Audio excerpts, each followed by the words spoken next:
Assalamualaikum warahmatullahi wabarakatuh. Alhamdulillahirabbil alamin. Kita masih dipertemukan kembali untuk bersama-sama belajar mengaji Iqra ya teman-teman. Semoga kita selalu dalam keadaan sehat walafiat, jasmani dan rohani, dan selalu dimudahkan rizki yang halal dan barokah oleh Allah Subhanahu wa ta'ala. Allahumma amin. Sebelum kita mengaji, tentunya tubuh kita bersih, suci dulu dari hadas kecil maupun hadas besar dan sudah dalam keadaan wudhu. Jangan lupa memakai pakaian yang tertutup, sopan serta suci. Mengaji diniati karena Allah Ta'ala. Sebelum kita melanjutkan ke halaman 27, kita hafalkan dulu ya rumusnya, kuncinya mengaji huruf hijaiyah, belajar mengaji huruf hijaiyah ya teman-teman. Kemarin kita mengulang kembali dari huruf alif, ba, ta, sa, dim, ha, kha, dal, zal, ro, za ya teman-teman.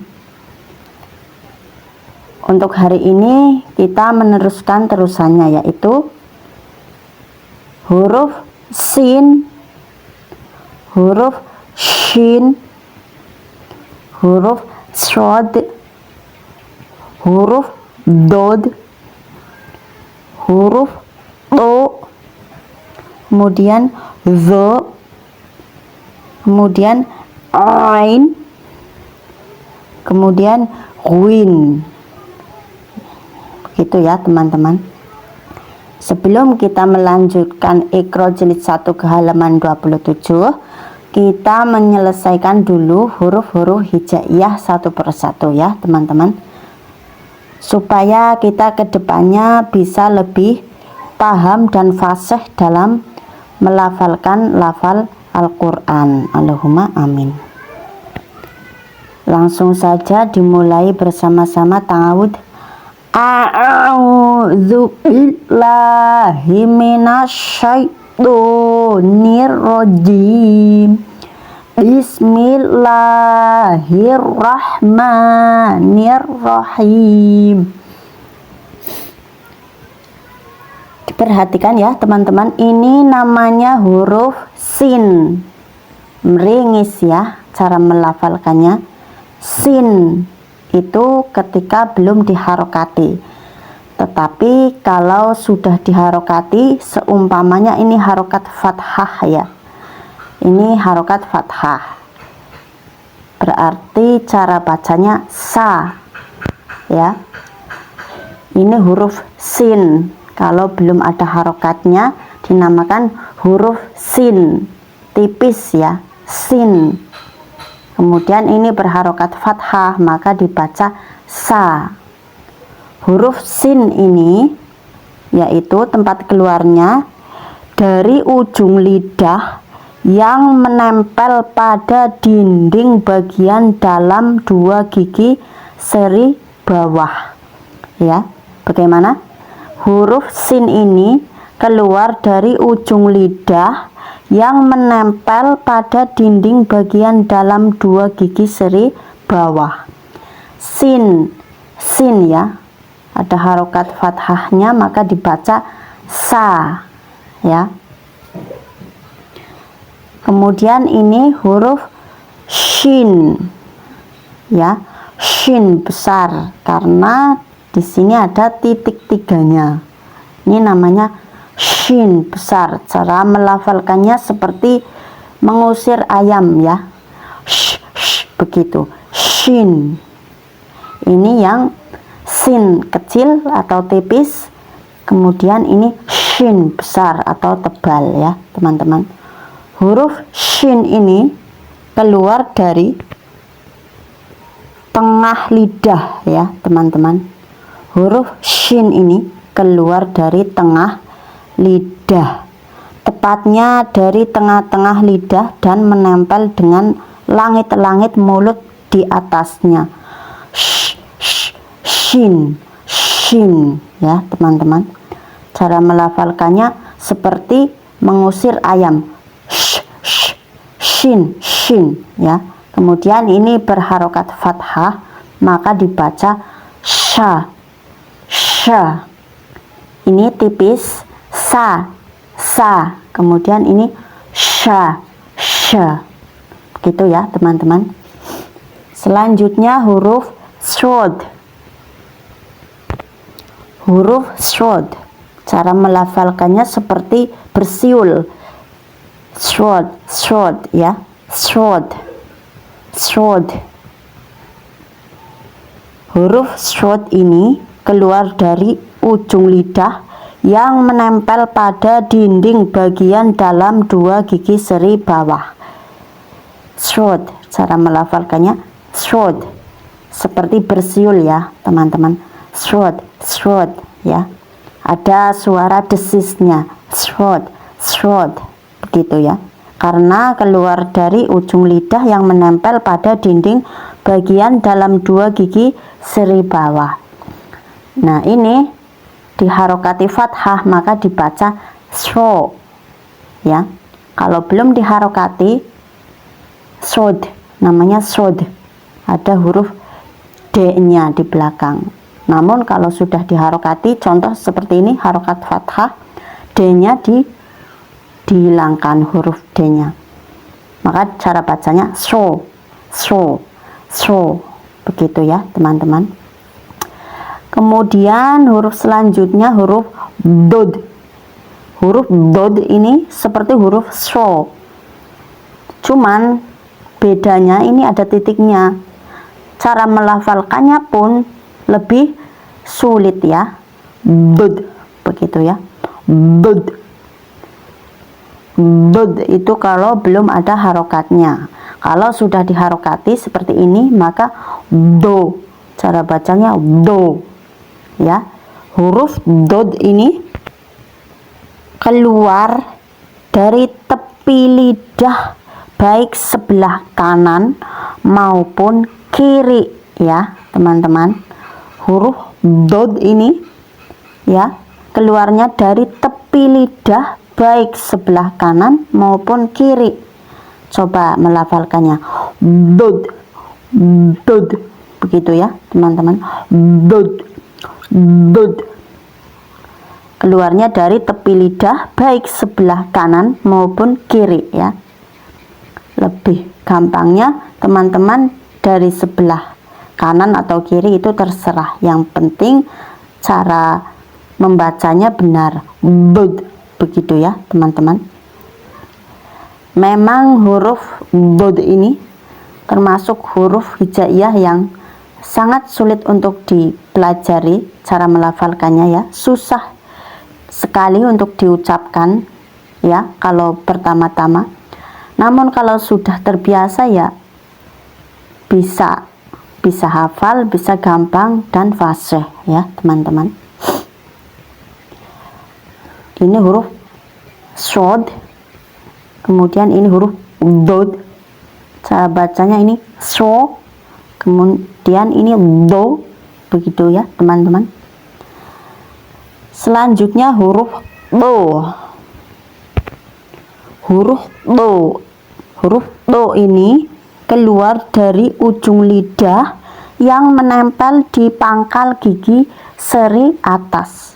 Cara melafalkannya do, do, do ya. Keluar dari ujung lidah yang menempel di pangkal gigi seri atas. Do, do, do, begitu ya teman-teman. Berharokat fathah maka dibaca a. Do, do. Kemudian ini huruf yang sama seperti to ya bentuknya, cuman beda melafalkannya juga beda bentuknya, cuman ini ada titiknya, namanya huruf zo. Huruf apa? Huruf zo. Zo, beda dengan ini ya teman-teman. Ini namanya huruf do, kemudian ini ada empuk-empuknya, zo. Huruf zo ya keluar dari ujung lidah dan bertepatan dengan gigi seri atas ya. Diingat-ingat, huruf zo keluar dari ujung lidah dan bertepatan dengan gigi seri atas. Cara melafalkannya zo, zo, zo ya teman-teman. Ini huruf bo, kemudian ini zo. Untuk selanjutnya huruf ain. Huruf apa? Huruf ain. Ya, karena berharokat fathah maka dibaca begitu ya teman-teman. Kenapa ini disebut huruf ain? Karena huruf ain ini keluar dari bagian ujung tenggorokan. Keluarnya huruf ain ini dari bagian ujung tenggorokan atau yang disebut adnal halq, tepatnya dari persentuhan antara bagian belakang lidah ya dengan ujung ufula. Jadi cara melafalkannya ain begitu ya teman-teman. Ain itu kenapa saya kalau ta'awud itu a'udzubillah begitu ya. Cara melafalkan ain itu keluar dari bagian ujung tenggorokan, tepatnya dari persentuhan antara bagian belakang lidah dengan ujung ufula. Jadi cara melafalkannya ain. Sudah ada harokat fathahnya maka dibaca begitu ya teman-teman. Kemudian ini hurufnya hampir sama ya, cuman bedanya ini ada titiknya, namanya ghin. Huruf ghin ini, ghin keluar dari bagian tenggorokan yang paling dekat dengan rongga mulut ya, tepatnya persentuhan antara bagian belakang lidah dengan ujung uvula atau daging yang tersambung dengan langit-langit. Cara melafalkannya ghin,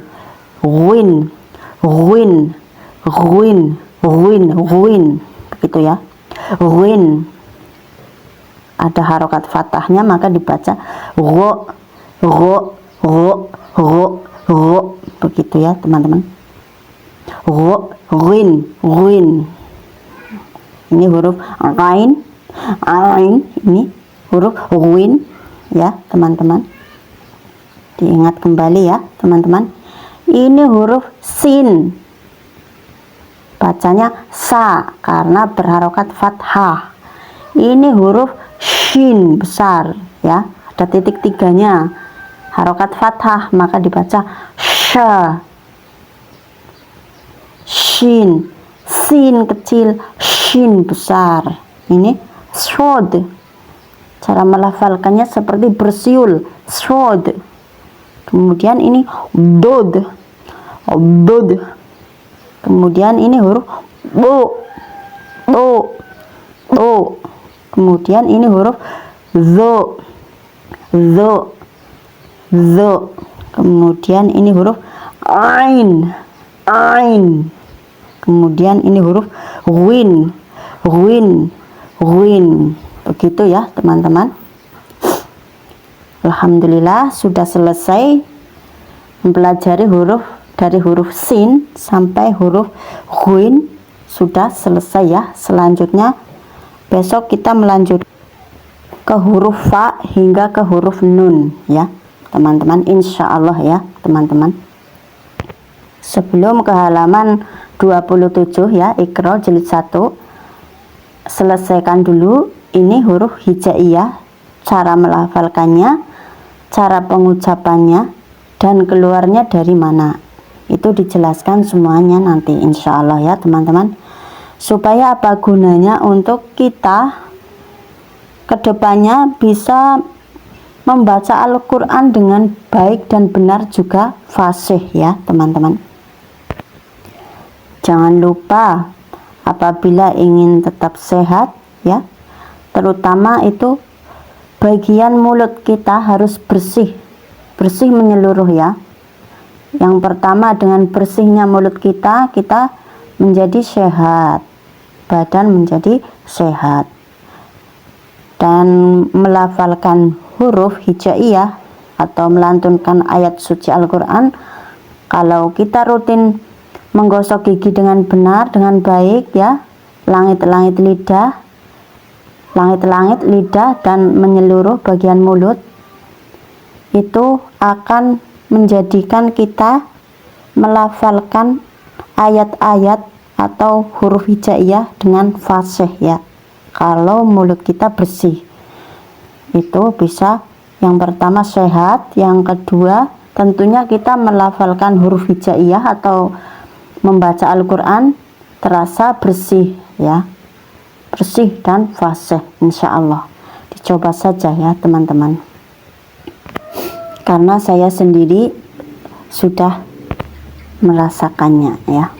Saya sendiri sudah merasakannya manfaat menggosok gigi dengan benar, yaitu dari langit-langit, giginya udah pasti ya teman-teman, langit-langit, kemudian lidah kita juga digosok sampai bersih ya, menyeluruh. Itu akan membuat tubuh kita sehat ya, terutama itu.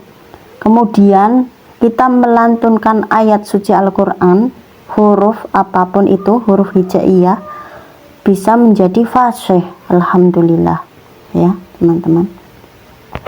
Cukup sekian dari saya, semoga bermanfaat dan dilanjutkan kembali besok ya insya Allah. Semoga kita selalu diberi kesehatan supaya kita bisa bersama-sama belajar mengaji ya teman-teman. Cukup sekian dari saya. Shadaqallahul azim. Alhamdulillahi rabbil alamin. Wassalamualaikum warahmatullahi wabarakatuh.